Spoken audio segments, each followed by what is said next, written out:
നമസ്കാരം. മലയാളി വാർത്തയിലേക്ക് സ്വാഗതം. കേന്ദ്ര കാലാവസ്ഥാ വകുപ്പിന്റെ അടുത്ത 5 ദിവസത്തേക്കുള്ള മഴ സാധ്യതാ പ്രവചനം പുറത്തുവന്നിരിക്കുകയാണ്. വിവിധ ജില്ലകളിൽ കേന്ദ്ര കാലാവസ്ഥാ വകുപ്പ് ഓറഞ്ച്, മഞ്ഞ അലർട്ടുകൾ പ്രഖ്യാപിച്ചിരിക്കുകയാണ്. ഓറഞ്ച് അലർട്ട് ഏതൊക്കെ ജില്ലകളാണ് എന്ന് നോക്കാം. നാളെ പത്തനംതിട്ട, കോട്ടയം, എറണാകുളം, ഇടുക്കി ജില്ലകളിൽ കേന്ദ്ര കാലാവസ്ഥാ വകുപ്പ് ഓറഞ്ച് അലർട്ട് പ്രഖ്യാപിച്ചിരിക്കുകയാണ്. ഒറ്റപ്പെട്ട ഇടങ്ങളിൽ അതിശക്തമായ മഴയ്ക്കുള്ള സാധ്യതയാണ് പ്രവചിക്കപ്പെട്ടിരിക്കുന്നത്.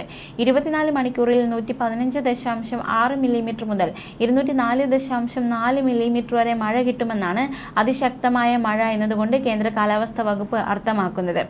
ഇന്ന് മഞ്ഞ അലർട്ട് ഏതൊക്കെ ജില്ലകളാണെന്ന് നോക്കാം. പത്തനംതിട്ട, ആലപ്പുഴ, കോട്ടയം, എറണാകുളം, ഇടുക്കി ജില്ലകളിൽ ഇന്ന് മഞ്ഞ അലർട്ടാണ്.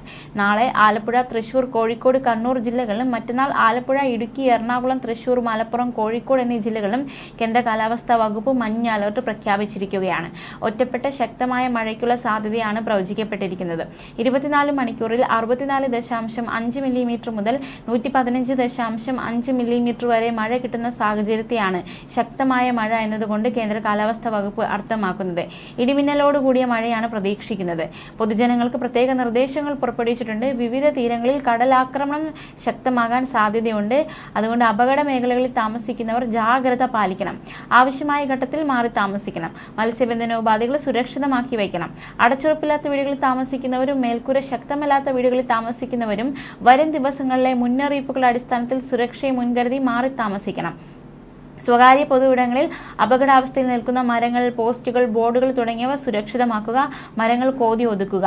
അപകടാവസ്ഥകൾ അധികൃതരുടെ ശ്രദ്ധയിൽപ്പെടുത്തുക. ശക്തമായ മഴ പെയ്യുന്ന സാഹചര്യത്തിൽ ഒരു കാരണവശാലും നദികളോ മറ്റ് ജലാശയങ്ങളോ മുറിച്ചു കടക്കാനോ അവയിൽ കുളിക്കാനോ മീൻ പിടിക്കാനോ മറ്റ് ആവശ്യങ്ങൾക്ക് ഇറങ്ങാൻ പാടുള്ളതല്ല. ജലാശയങ്ങൾക്ക് മുകളിലെ മേൽപ്പാലങ്ങൾ, ജലാശയങ്ങൾക്കരികിലെ തീരങ്ങൾ, പാറക്കൂട്ടങ്ങൾ എന്നിവയിൽ കയറി ഫോട്ടോ എടുക്കുന്നതും അത്തരത്തിലുള്ള കാര്യങ്ങളൊക്കെ ഒഴിവാക്കുന്നത് നന്നായിരിക്കും. അണക്കെട്ടുകളുടെ താഴെ താമസിക്കുന്നവർ അണക്കെട്ടുകളിൽ നിന്ന് വെള്ളം പുറത്തേക്ക് ഒഴുക്കി വിടാനുള്ള സാധ്യത മുൻകൂട്ടി കണ്ടുകൊണ്ടുള്ള തയ്യാറെടുപ്പുകൾ നടത്തുക. അധികൃതരുടെ നിർദ്ദേശങ്ങൾക്കനുസരിച്ച് ആവശ്യമെങ്കിൽ മാറി താമസിക്കുക. ന്യൂസ് ഡെസ്ക്, മലയാളി വാർത്ത.